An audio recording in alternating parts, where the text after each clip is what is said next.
All right.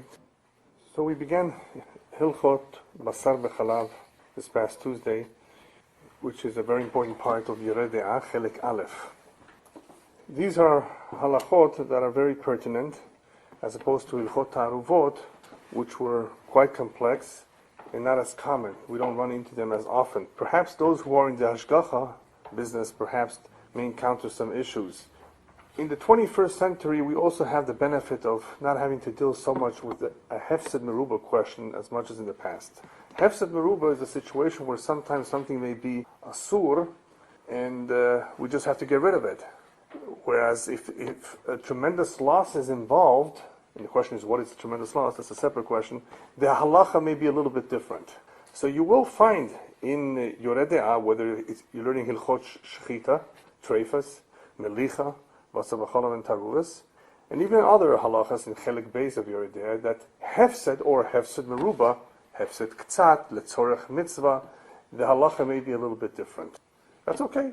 It's possible that sometimes we're stricter than others, and you have on who to be soymech on. If you need to be lenient. Not that you can choose when to be lenient, but when there is a need to be lenient, we have various opinions sometimes that hold that it's okay to be lenient. So, Hefsed Meruba today is less of a problem because Baruch Hashem, we can afford it. So throwing out something that is questionable should not be that much of a problem. On the other hand, you don't just want to throw away anything just because you're in doubt, because it's baltashches. There is something called baltashches. You don't just throw away food. Oh, that's it. Any question. Now, I say any question because great tzaddikim did not want to have any food, did not want to consume any food, shenish'al bo she'ela, shenotzra bo safek, a food item, a cow that was slaughtered, that had a question. They went to the posek, they went to the Rav, and he said, it's okay. He thought about it, perhaps he looked into it, and he said, it's okay. But he had a question. So there were big tzaddikim who did not want to eat from that. There was a question already about it. That's not an ordinary chumrah, that's a big chumrah. That not everyone has to go by, but the big tzaddikim did not want to have anything to do with it. So that for them would not be called baltashches. I just told you, for me, for you, you can rely on those poskim who are mekel. So you have to be careful sometimes when dealing with a question, whether it's in Basar בחלב and Taaruvot, that you may be wanting to machmir for yourself. It doesn't mean that you should be machmir for others. Depending, of course, on what the issues are. Sometimes it is okay to be machmir, but only for yourself, not for others. At other times, you shouldn't be machmir at all because it could be a baltashches. Baltashches? Baltashches, in other words, don't just dispose of food and destroy food unnecessarily. It's food. It's waste. It's waste. Being wasteful. Wasteful, yes. Is wasteful. Yeah, destructive. Yeah, it's also to just throw away food. You know, in banquets, even if you didn't touch it, it was served for you. They just throw it away. And you have so many people dying of hunger. It's incredible. But anyway, so you will find, as we go along in halacha, that sometimes there's more than one halacha. Not because there's different opinions, but also because of the circumstances. So it is true that if it's not a big deal, and there is some question about it, and there is reason to be machmir, then you could easily dispose of it and not break your head about it. But it's not always so simple, because sometimes you're dealing with pots and pans. Do we have to make hagala for it? And when we learned Hilchos Taaruvot, we said that sometimes, if that's what's required, is for the person to have to make hagala of all his kelim in the kitchen, that is a tircha. That may be a tremendous bother. So we don't just easily say, well, you can easily do it. It's an easy solution. It won't cost you money. Yeah, it won't cost money, but there's a tircha involved, a big tircha. So maybe we want to just say that it's bottle. In other words, whatever question you had regarding kelim, a keli got mixed amongst other kelim and it's treif. So you have to be careful what you actually tell others to do.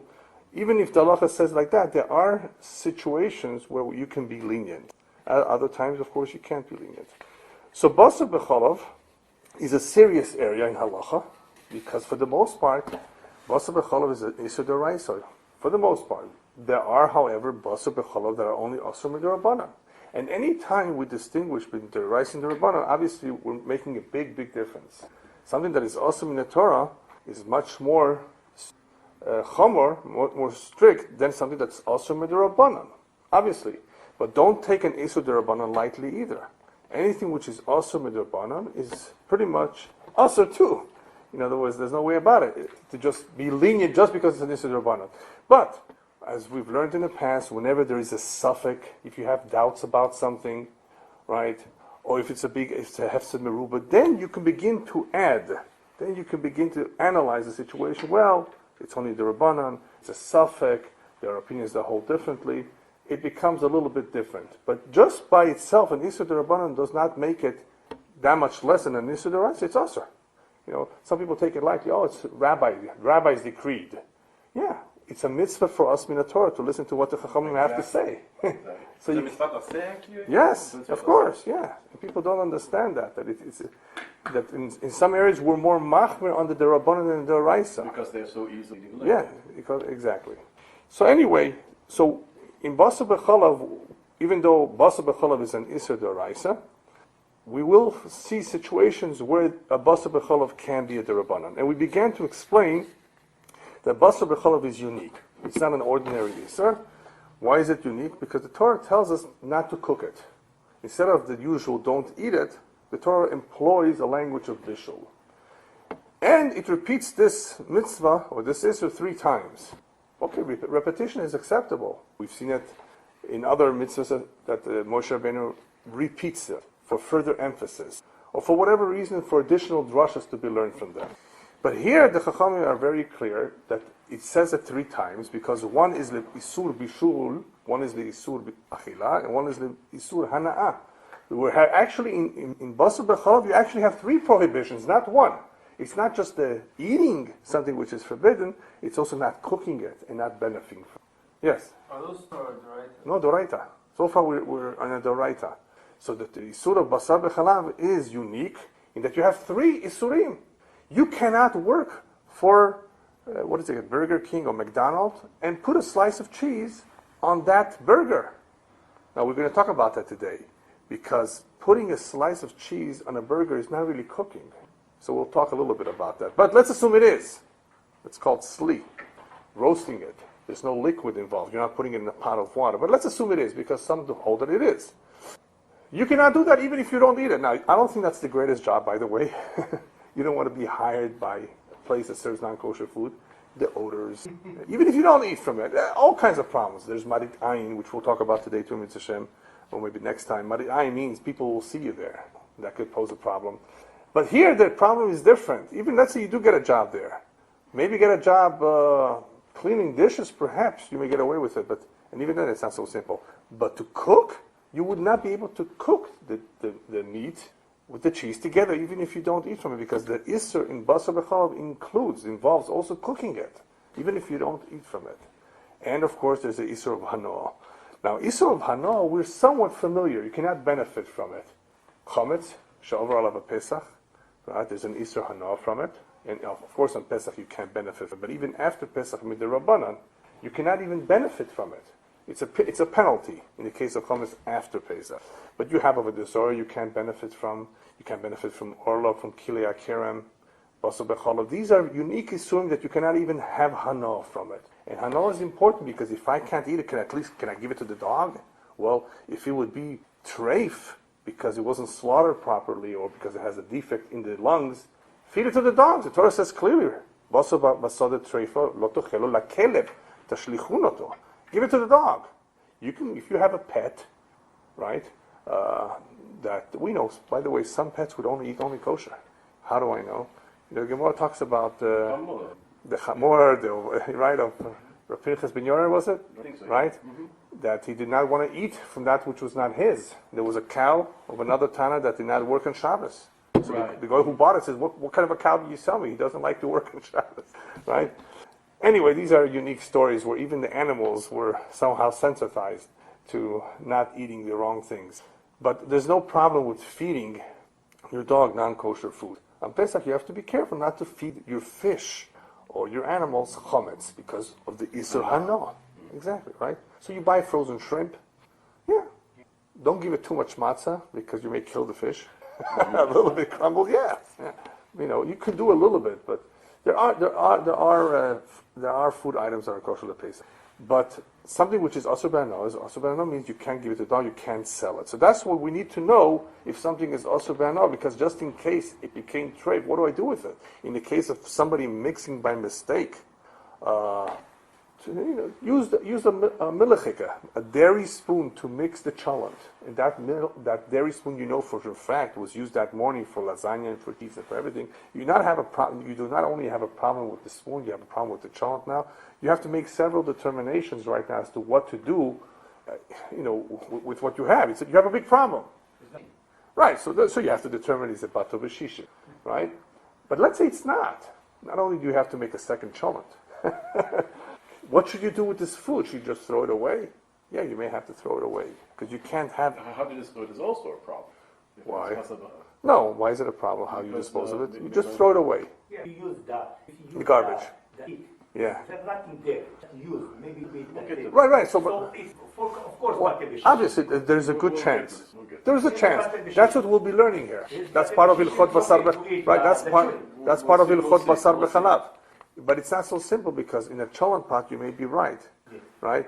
But what if you're making some stew in a frying pan? There might be not that much. Yeah. Let's discuss the when we get to it. When we get to it. Rather complex. Yeah, it could be very... Because of what goes into the back out of the spoon. Right, it can become complicated. But you're right. The larger the pot, the chances are that you may not have a big problem. But why did I mention it now? Because these are the examples that may arise, that may cause you to stop and worry and think, and what do you do now? Should I call my rabbi? Hopefully, if you know the answer, you'll call the rabbi anyway. You'll call the rabbi anyway. Yeah, sure. Right. Some people really bought salmon from Costco. Yeah. No. Knife using for others. No. With fish, it's another problem. No, it's not. The knife is not a... Somebody told me that. No. The knife is the least of a problem. Because if somebody used a cold knife on a cold fish to cut it, even if you use it for squid, for octopus, and for catfish, all you have to do is cut the edges where he cut, or rinse it out. The main problem is you cannot buy, according to the Halacha, you cannot buy any kosher fish that has no scales on it from a goy. If it has no scales, but if it has no scales when you are buying it, the goy cannot tell you, and you cannot believe the goy, that this is salmon, even if it looks like salmon.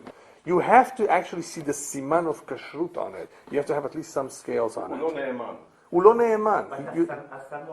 יש לו.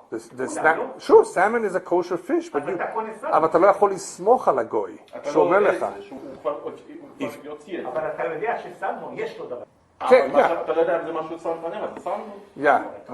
Therefore, no. Therefore, when you go to the store because he tells you Costco they have a sale for $1.99, you're going to run. By the way, you may make the mistake that the gas will cost you more, and it doesn't even pay. But people don't think about that. Yeah. Forget about that. The problem is that if he tells it you already filet and there's no indication, shum siman shemochiach, that this is salmon, you cannot just go by his word. You cannot buy it. That's it. There's no heter for it whatsoever. C'est chaval. Right? Even if it's written in big bold letters.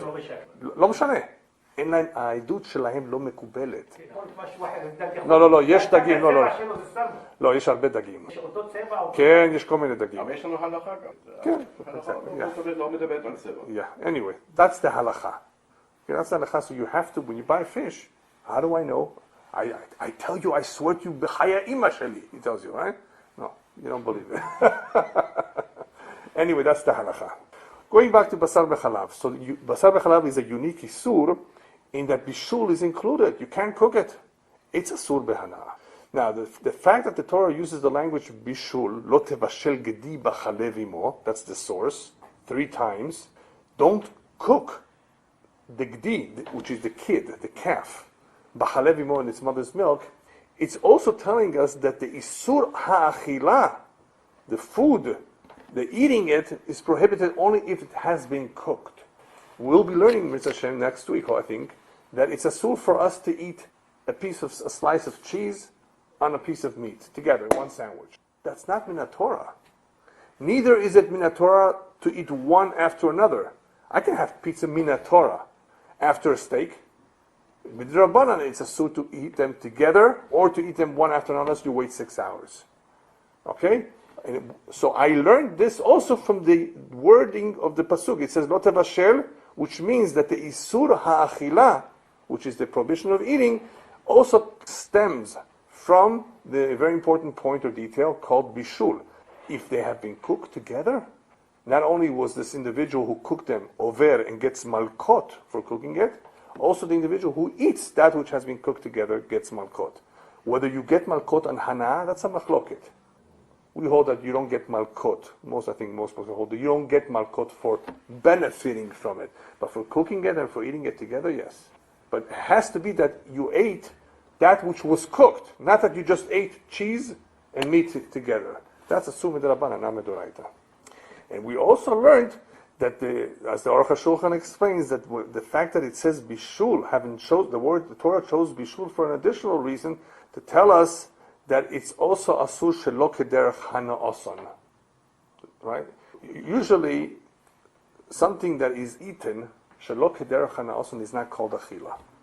What's shelo kederech hana'ason? They're not the usual way. It's bitter. Let's say you took chelev. Chelev is fat. Chelev is the forbidden fats of the animal. There's chelev and there's shuman. The chelev, the real chelev, which you don't get to see ordinarily, pretty much white like snow. And certain parts of the animal have chelev on them, and what's required to make it kosher before you salt it, that's very important. Before you salt, you have to be menaker. You have to remove the chelev. You have to remove the vridei hadam, certain blood vessels. You have to remove the gid hanasheh if you're working with the back part of the animal, the sciatic nerve. All that is called treiben in Yiddish. Treiben. Yeah. Treiben means to lenaker. I don't know the English word for it. There must be some fancy word. Anyway, to remove those items that are not permissible for me to eat. Chelev is one of them. Only in a behemah, by the way, which includes sheep, goats, right? Chicken does not have chelev. Has chicken fat, that's called shuman. But if you were to eat the deer, go ahead and you can eat all the chelev too. You cannot have the gid hanosha of the deer. The sciatic nerve, behemot, and chayot are the same. But you are allowed to eat the chelev. Why? The simple explanation is because you cannot bring a deer as a korban on the mizbeach. No wild animals. The Torah did not require you to bring. Actually, it's for our benefit. Otherwise, we would have to go into the fields. The Torah says, just bring animals that you raise. Make it easy for you. So a deer is never a korban. And therefore, what would you do with the chelev of a behemah or a keves or ez or a goat? You would bring it on the mizbeach. The chelev, you cannot eat it. It goes on the mizbeach. Just like the dam, you cannot have the blood, right? You pour it on the mizbeach. You pour it on the side.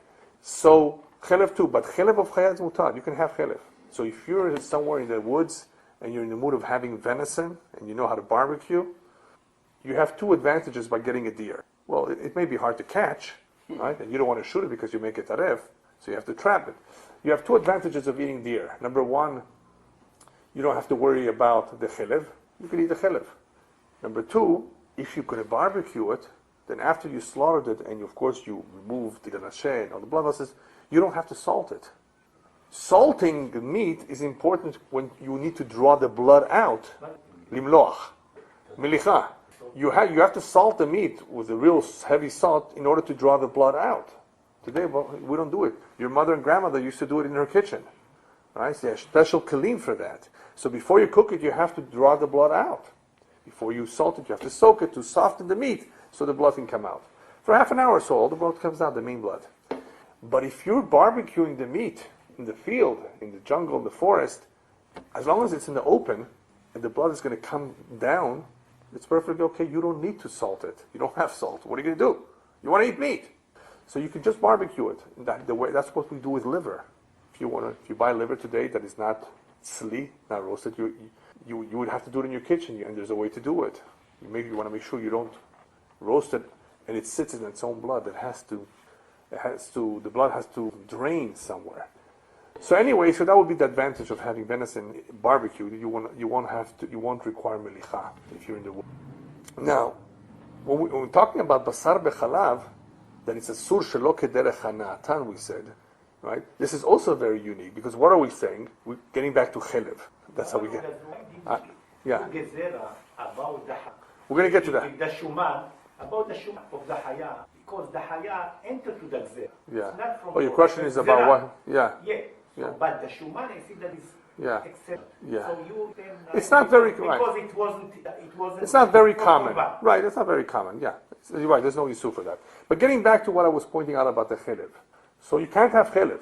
Chelev is a sur to eat. Chelev is a terrible issur to eat chelev. You have to be very careful not to eat the chelev. It's worse than the treif meat, the chelev itself. Believe it or not, the chelev is worse than the treif meat itself. The haleb. Karet. Asuk in Sure. Just like dam, there's an issur on the chelev, sure. So you have to make sure you remove all of it. Now, why would somebody want to eat chelev?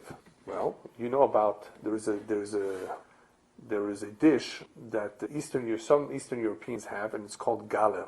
Have you ever heard of it? Galer or pecha, depending which country you come from. Yeah, you will see they usually serve it as little squares of fat with pepper and garlic on it. That's all it is. It's a fat. Now that's fat from the feet, from the knees of the cow. It's very tasty if you're used to it. In the olden days, they used chicken fat instead of that for certain things. So fats was used. The question is which fats? Fats which was not permissible was used as well. You can have hana from it.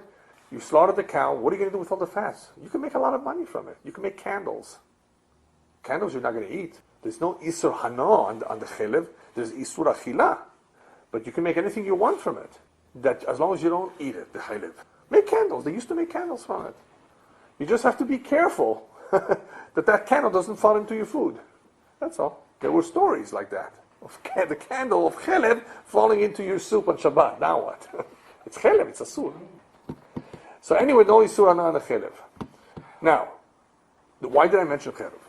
Because chelev, let's say you took the chelev and you melted it, sticky, and you drank it boiling hot. That's called shelo kederech. Nobody eats chelev like that. Anytime you eat something or you enjoy something, shelo kederech, not in its usual way, it's not exactly asur. It's not permitted either, but it's not asur. You were not over. On Pesach, you may recall, sometimes people need certain medications that are chametz. There's nothing else, there's no alternative. But it's shelo kederech. I mean, it's bitter, right? It's not tasty. You don't consume it the usual way. You swallow it. You don't eat it. All of that is a symbol of shelo kederech. So shelo kederech is not asur, right? But it doesn't say it's mutter. You can't have something shelo kederech, but it's not the same isur, right? Because it's not natural. It's not the usual way. Anytime the Torah talks about achila, if somebody therefore did it in a way which is not real achila, he wasn't over the lav, because the Torah says achila. There is even an opinion that holds, the opinion that holds chatzi shir, lo asur min Torah, right? There's a machloket of chatzi shir. What's chatzi shir? The shir of eating something which is not kosher. Here, you have monkey meat. Monkey meat. You know what that's called, by the way? You know what that meat is called in Africa? Someone call it bush meat. Have you heard of that, Ilan? No, bush meat. From the bush. It has to do with the... Who calls it? But not the African. Some Africans, they call it bush meat. Yeah, bush meat. Anyway, monkey meat, okay? But you only have a small piece. It's not even a kazait. Most ordinary macholim, we said, the issue for to be over, is a kazait. Am I allowed to eat less than a kazait? Of course not. It's asur. But is it asur midoraita or midorabbanan? That's the famous machloket of chatzi shir. A chatzi shir, half a shir, is it asur midoraita? It's asur.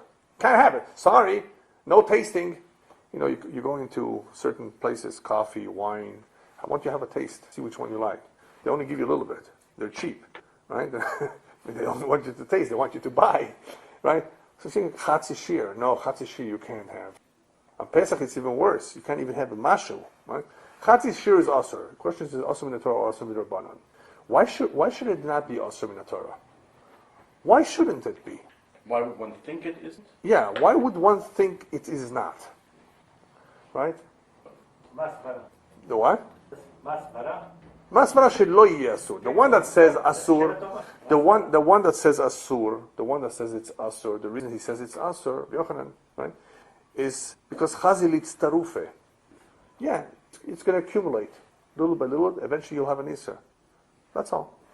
The Rish Lakish, I think, is the one that says, well, That's not called achila. Torah says achila is asur. Chatzi shir is not called achila. That's achila. Lo achalti klum. Where did he learn that Hasid? No, that's his opinion. His opinion says we learned it out. The Chachamim, they had that koach of svara lilmod umidiyuk hapasuk, from being medayik in the pasuk. Torah says lo tochal. No, if it says lo tochal, ze lo achila. That's not called achila. So when it came to the question of chatzi shir, he said, well, that it would be asur, but midrabanan. Rabbanan said it's asur for whatever reason, because it's like eating the same. It's like eating the real isur. Don't take advantage of it. But what would be the svara? The svara is because it's not called achila.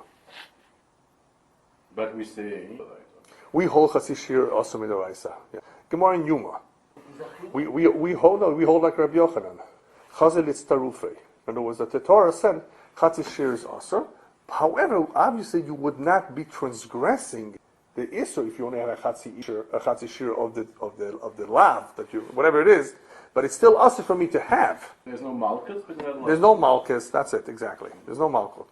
But it's still also from the Torah for me to have it. But I would not get the malchus as though I have eaten the real makoi, the real shir. That's the only difference. Yeah, that's the Gemara in Yuma. That's the Gemara the machlok is there. But like Yakidan said, we paskin like Rabbi Yochanan anyway. And therefore, it's also in Torah, but there's no malchus. So, getting back to what we're saying, Basar b'chalav is unique in that it's also shelok kederach hanaosan. So, in example of chalev, if you were to just swallow it, that should be shelok kederach, right? You ate anything very, very bitter. That's not called achila. Just like the chatzi, according to Rish Lakish, less than a chatzi shir is not called achila. This is for sure not achila. Nobody eats it. It's not tasty. Not lechatchila, we're talking about b'diavad, right? So, it's not achila. Basar b'chalav is unique, that afilu shelo kederach hanaosan, it's asur. And we explained last time that what does that mean, shelo kederach hanaosan? Does it mean that if I make it bitter and then eat it, it's still asur? Does it mean even if it's lo royu lachila altogether, it's completely rotten and spoiled and not edible? So some poskim say yes, even in that case. Not everybody agrees to that, but some do. That even if it has become rotten and not edible, you would still be over on the Isser of Basar b'chalav, because that's shalok kederach hanaosan. We found that actually that kelev. Exactly. They do from that or that green. No. We're not saying lekelev. Shelo ravu lechilat adam. Here we're talking about. Okay. Usually, in India they call the atzamot of the yeah. And they calling the moose. Yeah. Yeah. Well, it all depends if something is not edible or not, completely. Obviously, if something that is like soap is not edible at all to anything, to anyone. We're not talking about that. That's a whole different question, and that's usually not a problem. Because it's not food. Yatsami geder achila b'chlal. Yeah. The question would still be, can I benefit from it? Even if it's not food. Can I benefit it? L'chora I can't. L'chora. But that would be hana. That would be already hana. Now we're talking about achila. Achila shelok. So the question is, even if it's not edible at all, I'm allowed to have any benefit from it. So that's already a question of benefit. But here we're not talking about achila. If something is also filo shelok kederach hanaosan, it means that if I ate something that's basar b'chalav, spoiled, rotten, no good, it would still be also, which you only find in Kilei Akerem. You don't find it anywhere else. No. Yeah. Mostly Surim in the Torah are not mashal. Most Surim are kazait. Yeah. Sure. Yeah. And by the way, since we mentioned kazait, how much is a kazait?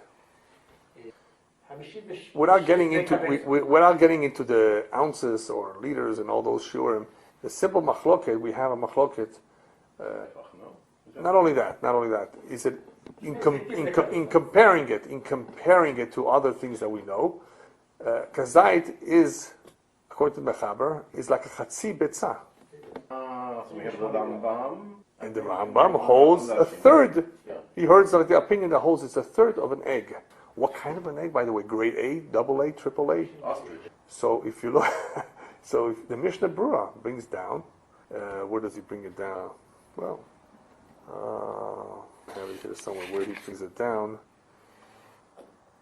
Anyway, Mishnah Berurah brings down that it's like a middle-sized egg with the klipa, with the shell. And of course, if you want to do it at home, you can figure it out by doing what's called when you take, you know how when you put an egg into water, displacement. When you actually want to calculate how much it is in liquid and so forth, you can use the method of displacement. There's various methods in measuring. All kinds of shi'urim in the Torah use, like Ilan was mentioning, volume and other ways to figure it out. But how do you actually calculate it? One of the ways is displacement. You put an egg into water and you see how much water is displaced. You understand what I mean by that? Yeah, that's all. Yeah. So that's an easy way of figuring out all kinds of shi'ur. Not everything lends itself to that, but that's one method that you could use. So anyway, according to Mechaber, it's a half an egg. So sometimes you want to be machmer, sometimes you can be lenient, depending on what issue is involved, if you hold it's half or if you hold it's a third.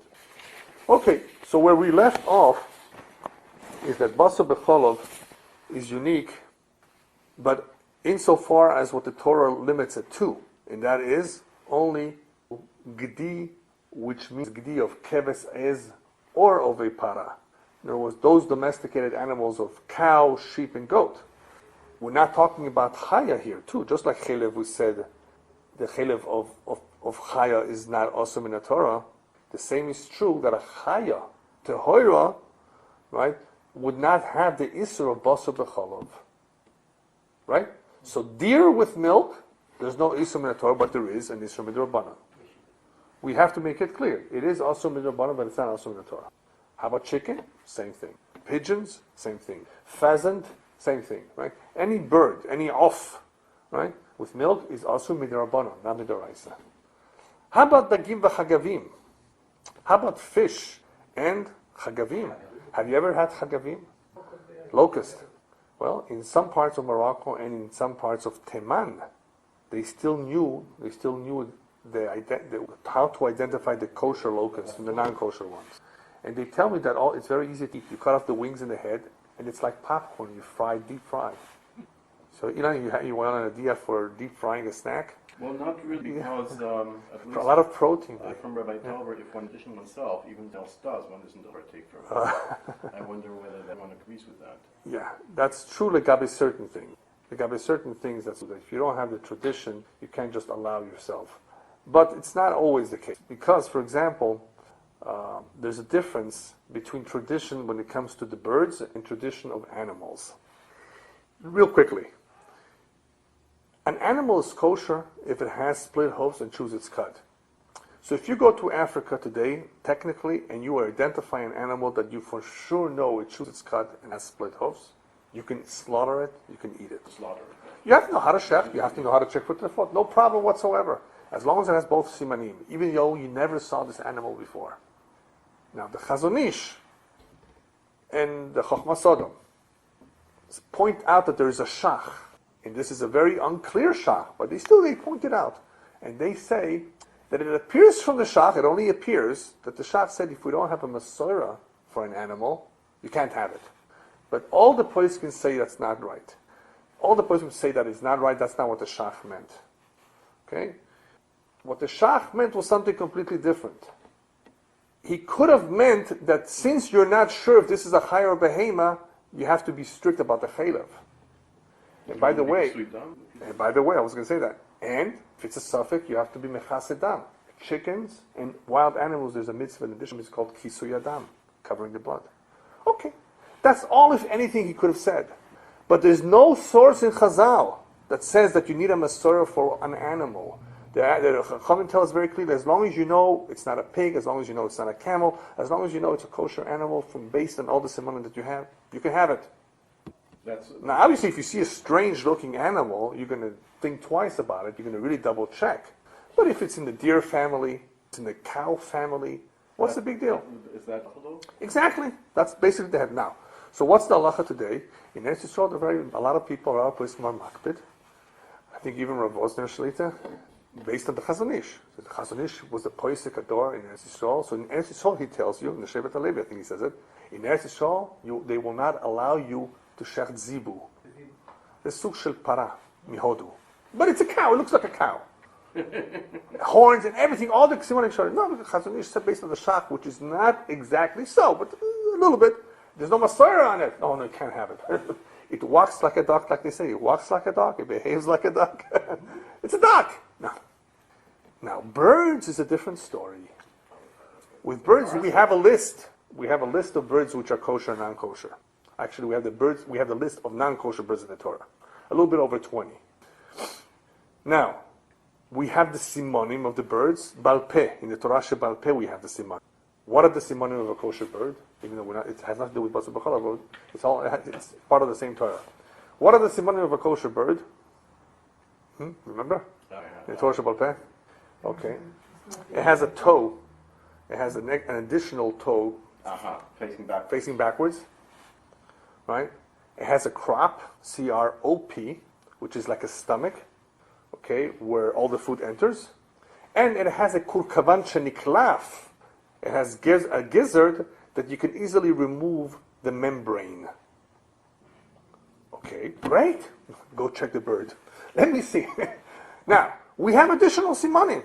You know the famous saying in English and in many languages, tell me who your friend is and I'll tell you who you are?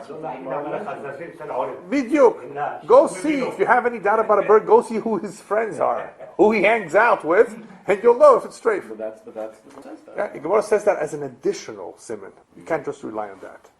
What else does Gemara talk about that can help us identify a bird if it's kosher or not, especially if you can't dissect it? If it's a bird that is a toref, a bird of prey, it's out, it's eliminated, even if it has a kurkavan niklaf. There is an owl, O-W-L, that has a kurkavan niklaf. It happens to be that all kosher birds have a kurkavan niklaf, that gizzard that is peelable, the membrane that can be removed. But it does not mean that non-kosher birds don't have it either. There is one or maybe a couple more, I think. There's an owl that has that too. What about the other claws? Right. But you will not find all of the kosher simanim in a non-kosher bird. Obviously. You won't find that. So. But still, because we're not so sure 100% about that, because there are some that have one and not the other, two but not the third, these one but not the other one, this one that is if it's a bird of prey, it's eliminated completely. Right. Bird of prey is eliminated. But as far as the toe, as far as the crop and the gizzard and all that, the Chachamim tell us that for birds, you need a Masorah. And in this way, if you have a tradition, you are safe. They had a question about turkeys. Remember we spoke about it. Then it came to America. What's this turkey? Well, it looks like a chicken, but it's not a chicken. It flies. Even though it flies like a turkey instead of like an eagle. But, yeah. But anyway, it's different. What are you going to do for Thanksgiving? Anyway. So it was a question, we eat turkeys today. Because it was paskin that there were other countries that had the Masorah of eating turkey. And since they ate turkey, we can eat turkey. You hear on? Yeah, so here we're eating it based on the Masorah of others. However, obviously, if something is completely not acceptable to you because of the Psak Halacha, it may be questionable whether you're allowed to eat it. Could you eat? The Ramah says the Ashkenazim do not eat me'achelik ha'achori, from the back side of the animal. Why? Because we are not experts today in nikur gida noshe, sciatic nerve. It's very expensive, by the way. It's time consuming. Not everybody knows how to do it right. So the Ramah says, don't touch it. Sell it to the goyo. Don't buy that part. What if a Sephardi invites you to his home and he wants to serve you filet mignon? Filet mignon is a mechelik achori. And he has the best shochet, the best menaker. Would you be able to eat from it? That's the question that Ilan you're talking about. The owl is a toref. Owl is a toref, yeah. Owl, yeah. So that's the question that Ilan is talking about. Would you be able to eat it if for you something is usur? But reality is that it's not usur. It's not usur for it, just we don't do it. But if someone actually knows how to do it, and you're in his house, it may be okay. As opposed to what? As opposed to another example. As opposed to kitniot bepesach. As far as he invites you to eat at his home, he cannot serve you rice. If it's for you usur, you can't have it, and he can't give it to you. Is this meat for me usur? A meat that they remove the gira nashuk perfectly? Not necessarily. It's kosher 100%, just that our minhag was not to do it. What if it was done already? Which is just a chumrah. It's more of a chumrah. It's not usur. Exactly. It's The more of a chumrah. Of the Yeah, well, we don't do it. But if you were to eat and it's 100% reliable kashrut, lechora, it shouldn't be a problem. It shouldn't be a problem. But once you hold something as asr, then it's more like a neder too. That's a different question. Something that even for yourself you were makbid can turn to be a neder if you held on to it several times. Then it's not a question. Then it's not a question of kashrut. Right? You can be mated in neder sometimes. Yeah. All right, let's get back into business. Basar b'chalav.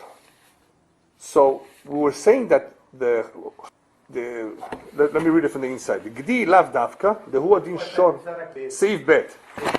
So let's read it a little bit from the inside. Because we left off with Seif Aleph that she'eno asur metorah ela derech bishulav, v'mederabanan asur b'kol inyan. What does it mean b'kol inyan? It means that even kavush, in any way that you combine the two, eating it together, basar b'chalav, it's going to be asur mederabanan. But bishul was asur min Torah. Bishul had to be in fire? Yes. How about in the sun? We'll get to that. Okay. We'll get to all the various combinations in a moment. But just to learn that inside again, real quick review, what was asur min Torah is bishul. That's what it says. But in all other forms, it will at least be asur. Yeah, it will at least be asur midrabanan. Gdi lav davka seif bet the huadin shor seba is. Even though it says gdi, it could also mean a bull. It could be sheep, family. It could be a goat. Veloshna b'chalav im, veloshna b'chalav acheret. It doesn't have to be the mother's milk. It could be the milk of someone else, another animal, another kosher animal. Like a cow and so forth. The Torah is talking about something that is usual, something in the present. However, the halacha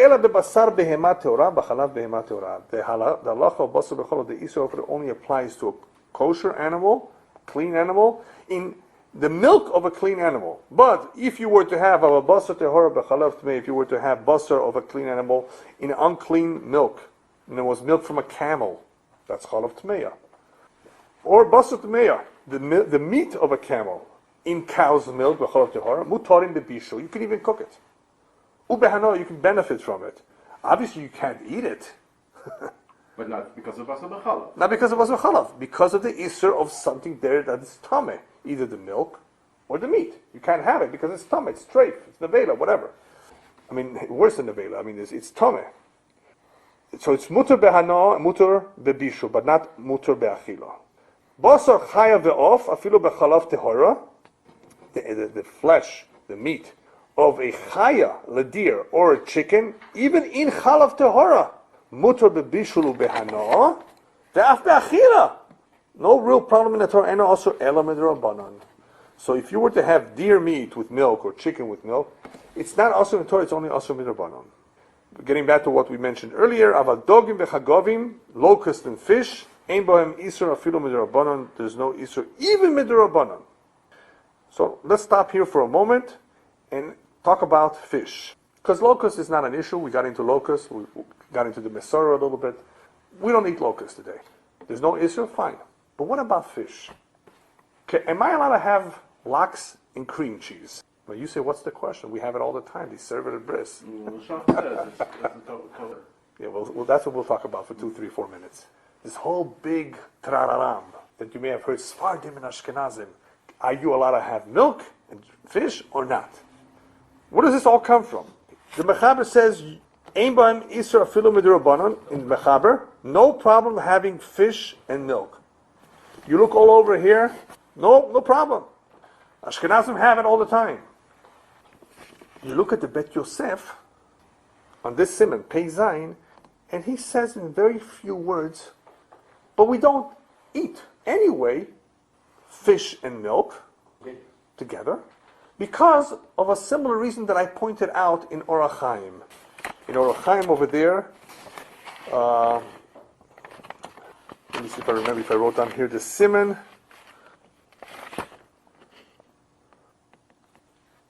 Kuf Ayin Gimel. The Taz brings it down.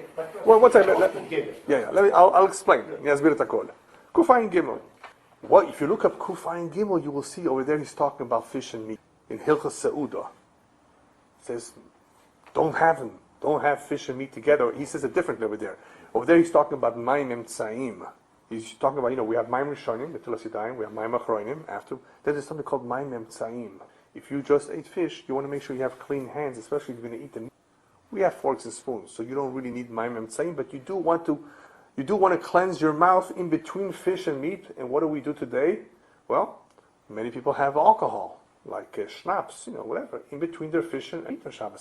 Some have a middle dish in between. They don't have the meat right after the fish. People sometimes make a mistake. I've seen it in many Kiddushin. They put their fish and the meat and the chicken all on one plate. They don't understand it. Okay, but what's the makor? I'll get to אני אגיע לזה. Okay? Kuf Ayin Gimel. So all the Mechaber says over there, look over there, he says, and over there, the reason why we don't have fish and meat together is mipnei sakana. It's not healthy. It's not asur. Well, wait a minute. Then why does he say it's asur? Mipnei sakana. Yeah, chamira sakanta misura, as he points out. When something is asur because of danger, it's more serious than it's being asur for other reasons. So take my word seriously, you don't have fish and meat together. It's very dangerous to your health. Watch your health, don't have them. Okay? Good? So everybody, the shach, the taz, everybody. Take apart this bit Yosef. He says, where did you take that from? Fish and meat, we have sources for in Chazal. Fish and milk, nobody ever mentioned anything about it. So the Darchei Moshe, if you look at the Tur Bet Yosef, he says, oh, there must have been a ta'ot sofer there. There must have been a typo, as we say in English. Instead of saying dagim bechalav, he probably meant basar bechalav, or something like that. Or basar bedagim. Right? That's what he meant. Not the dagim bechalav, the basar bedagim, or something like that. No, it was ta'ot sofer. Chacham Ovadia Yosef says, chas v'shalom, to say that the Bet Yosef may have that ta'ot sofer. He was magia. He edited, how do you say magia, Ilan? He proofread his own ksavim. To say that there was a ta'ut there, in all the poskim ever since the Mechaber, nobody ever mentioned anything about that this minig is based on a mistake. Nah, it's too difficult to say that. Chacham Ovadia wants to say, no, this is our minig, not to have fish with milk. And I'm going to explain this a little bit more. Kaf HaChaim is a little bit more lenient, a drop more lenient, he says. It all depends on the place and the location. Because since this is not a halacha from Chazal, it's more tolui in Chachmei HaRefuah, what doctors have to say. Dagim v'chalav, fish and milk. Since this is halacha is mostly based on what doctors have to say, it could be the Kaf HaChaim says that it would depend on the location and the time. Okay.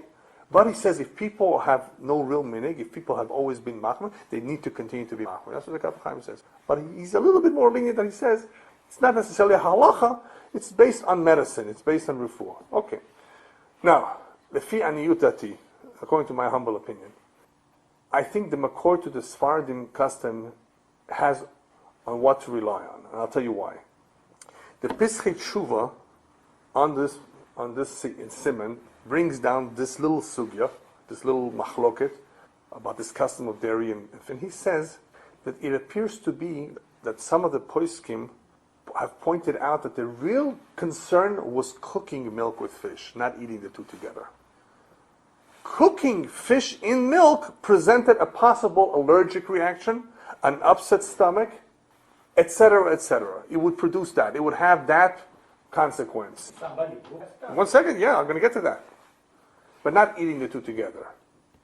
Rabbeinu Bachya, in Parshas Mishpatim, I think it is, says also, the main problem that we had, now Rabbeinu Bachya goes back a long time, the main problem we had is cheese with fish, not milk with fish. That's what he says. Cheese with fish. We had a problem with that, health-wise. I guess everybody's saying health-wise. Cheese means white cheese, any type of cheese, yellow cheese? Feta, farmer, I don't know, he didn't say. Mozzarella, I don't know, he doesn't say. Yeah, because usually they use cheese. Right. So anyway, so the Sfardim today are mekel on chem'ah and the gim. Butter is not a problem. But they are strict, at least some of them are, not all of them.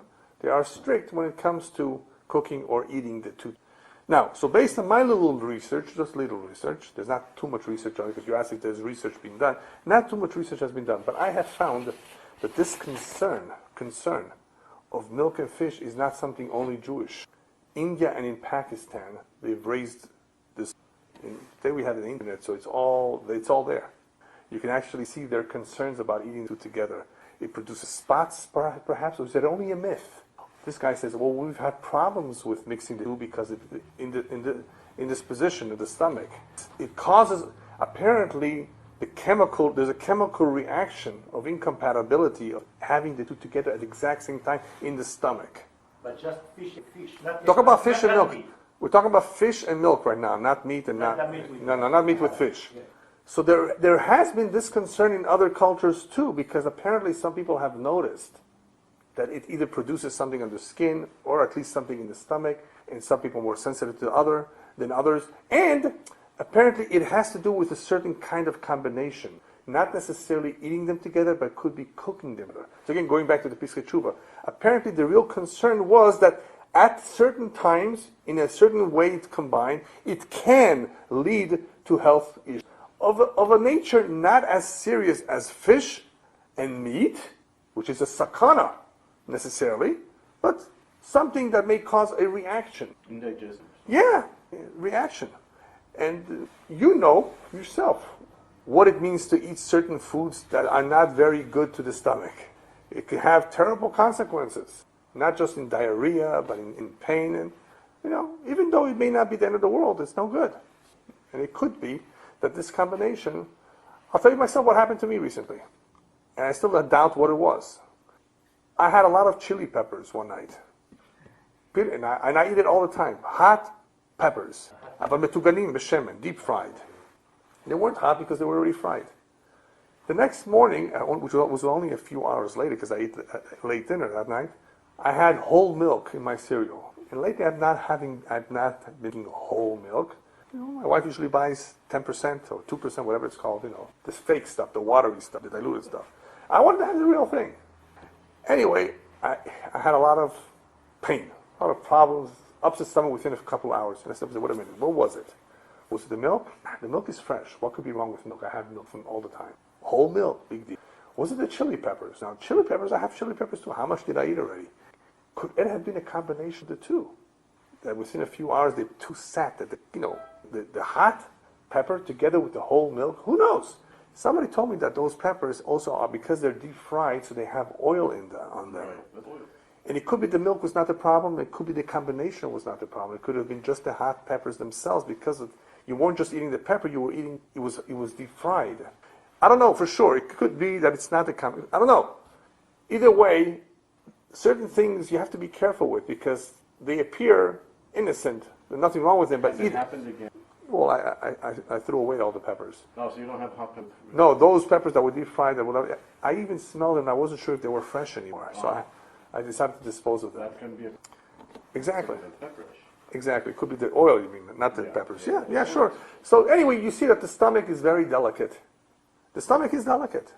And it could be that this source is based on some knowledge that they had, that it was not a real Isser, but it has become customary to better not have them. But they have, obviously if the two are mixed by mistake, all the poisons say you can have it, you can benefit from it. It's not, you don't have to worry, you don't have to throw it in the trash. Nobody goes to that extent of saying, oh, it's us or gummer. No, if you got mixed up, if you have a mixture, have said, if it's a big deal, don't worry about it. It's just a lechatchila that it is far as them. And are we talking about cream cheese, dairy, like milk, anything? Yeah, no, so there are some communities that only prohibit milk, but not all dairy food. So they would allow lox with cream cheese, but not a cup of milk with fish. And so that's far. I've seen that there are various types of communities that would allow some and not the other. Mm-hmm. Yes. Yeah. Okay.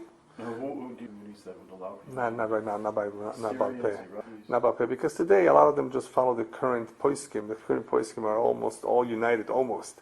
But if you go back in time, and you see what the Rabbanim in Egypt wrote, what the Rabbanim in Iraq wrote, right? And Rabbanim in Morocco wrote, you see that's where you see the differences. Today, they're going to say just, don't have them together, if possible. Some are a little bit more lenient, if possible. But if it's a little bit mixed in, as we said, if it's butter, they're not so makbid on it.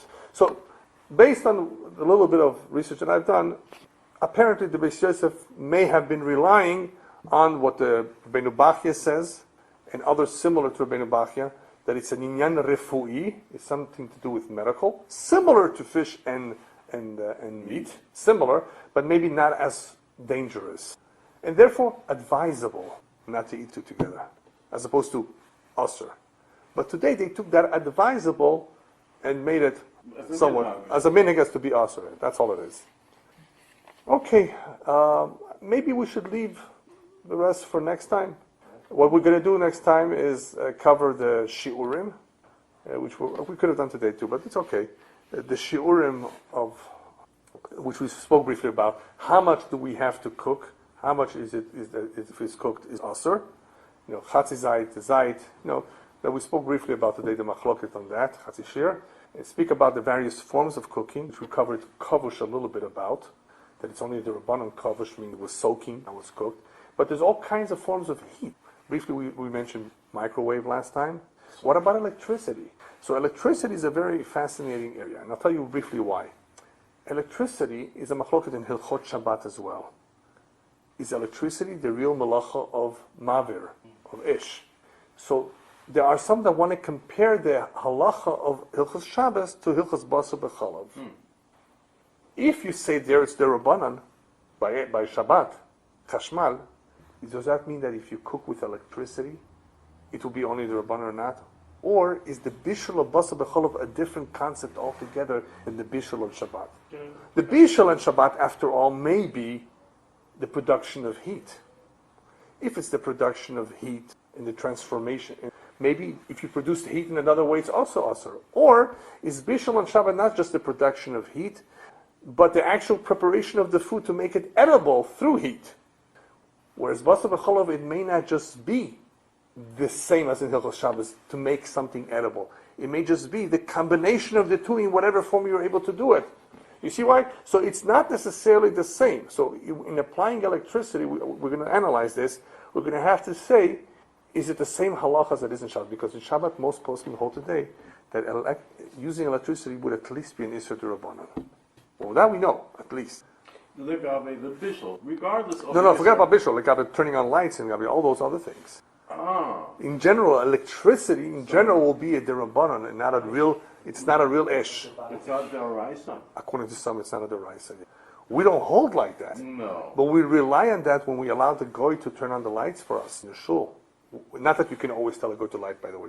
But there is a heter, the tzorech rabim. When it's completely dark and you will not be able to read or lane, there is a heter of telling a goy, which is a derbanan, to turn on the lights, which is a derbanan, the tzorech mitzvah, the tzorech rabim. But then you can outright. Or you have to... No, you can tell them even outright. You cannot tell them outright. Just like you're allowed to tell them to turn on the air conditioner in the shul. In your home, you can't. Because you don't have that leniency of letzorech rabim and letzorech... But except for heat. If it's very cold, even in your own home, you're allowed to tell them. Because that's what you want. Because everybody's considered sick when it comes to sina, to cold. And for a sick person, you're allowed to employ goy. People get mixed up with this concept called goy shel Shabbat. Goy shel Shabbat does not mean you can tell anyone to do everything. There are very few exceptions when you can use a goy shel Shabbat. So once you say that this is a derabanan, then there are times that you can employ that leniency, like the example of a goy. So the Torah, you can tell the goy to put the plug back into the power supply of the chulent pot in shul. If the plug slipped out of the chulent pot in shul. Right. So the Torah, if she's telling me that it's the electricity, therefore it's not a real, It all depends if it would be a real tzorach or and not. you have the congregation in shul. Yeah, it all depends if it would be a real tzorach. We would not allow that, of course. It's not a simple matter. What? Cholent is a tzorach. Cholent is not a big tzorach. People have what to eat at home. Well, some don't. Yeah, and there are other foods too. So I wouldn't be so easy to make on that. No, but especially, not necessarily. It all depends on if it's a real need or not. So that has to be determined. Yes, the air conditioning. Yes, that's what they hold. That's what they hold today. Okay. Now, with the cholent pot, if the fire is something happens to your crock pot, just remember you can remove the crock pot as long as the food is still hot and it's fully cooked, and put it on top of the blech. And that we would be able to do that here too. Not for our pot is on top of the blech. Somebody else's crock pot. You can even bring it from across the street if there's a neighbor. Or, if it's a Rishus or Rabin the Rabbanan, by using a goy, in that case you would be able to go to the neighbor, take your pot to his house. That would be an example of the Rabbanan for tzorech gadol. But just to plug it in... That would even be a single person? Even for a single person, yeah. Because you would have a two Rabbanans. Where here, this is a real suffix if it's a Rabbanan or not. It's not even for sure the Rabbanan. No, I was going with the opinion that it is. Yeah, but we don't know. It's at least a suffix. No, it's at least, I don't know. Some say it is, some say it's not. So we're making it tzorech rabim. You need that tzorech rabim. And a tzorech gadol, if it's a real need, to ask him to turn on the air conditioner. But other than that, you can't just play around with it. Anyway, so some of these halachas we'll cover next time. We'll also cover the difference between roasting and frying, the various forms of cooking, and as far as the amount of time that it would have to have cooked to become asur in bishul, basar v'chalav. What if you took it out right away? You know, so you may not get malchus for it, but you cannot eat it. You know, these are the kinds of things. With Hashem, we'll leave it for next time. Yes. Basar, just one Yeah. question I heard, and I'm wondering whether it's still a thing I heard. Yeah. Remember exactly how, so correct me on that. Right. That, let's say, Friday night, Right. you have a maid home, Right. and she went into the bedroom and turned on the light because she liked it. Okay. And she leaves the lights on. Right. I heard, under circumstances, I'm not sure about the circumstances, Yeah. you're not to tell her, go turn the light back on. Because... Oh, that's correct. Yes. You can't. You cannot? You cannot tell her to turn it back. No. Because I heard you can. There are ways to do it. Not There even are ways to do it. ways. Why did you turn the light on for? Yeah, but That you could say. Not that I'll try. I heard. No, but That's what I'm asking. because it's against your wishes. Yes, you don't the light on. Yeah. She has no right to make... That's true. Yeah. So that's what I heard, something like that. I'm Yeah. not quite sure about... You're right. You're right. It would not be the same. And also in the you're same turning categories. off, so you're Exactly. Yeah. But it would be better and for. now you're saying electricity, so I was thinking maybe it's Yeah. also probably You're right. electricity. But it would be better for you to tell in this case, why did you turn it on? You know, I don't need the light. In that case, it would be more. Anyway, it would sort of saying to Akum, of Dipper, no? Yeah. Because Is the there- problem is always if there was an instruction. issue. The problem is always instructing going to do something which is also for you, it's also for him to do it too. However, there are situations where obviously something that was done against your will, you're right. You're right about it. There is that possibility of being able to tell him. However, we're machmir, unless it's a completely very disturbing situation to you, it won't let you to sleep, to say it in the form of a remes, why did you do it? Yeah. And then for sure it's okay. Well, Yeah. So, but I was wondering whether this also is probably not dafkas as being city. So, let's say a candle that she lit. Yeah. Although the Gemara says, well, why Yeah. would it be turn off the candle? It's because it makes it pecham. Yeah, that's only if it's if it makes it pecham. If it makes it pecham. If it makes it pecham. It's not. Then it's not the same. Then it's a melacha gerua. Yeah. So you should also be able to tell. It's not exactly the same. You're right. And with nei ruach ra, that's what we're saying. But memadlikim, the listim, you would be able to. Somebody, because kiboy is not the same as lighting. Right. So anyway, so there are various forms of cooking. There are various forms of eating together, and that which will lead to, of course, the other additional isurim that we have today of how many hours we have to wait. Mr. Shem will do it next.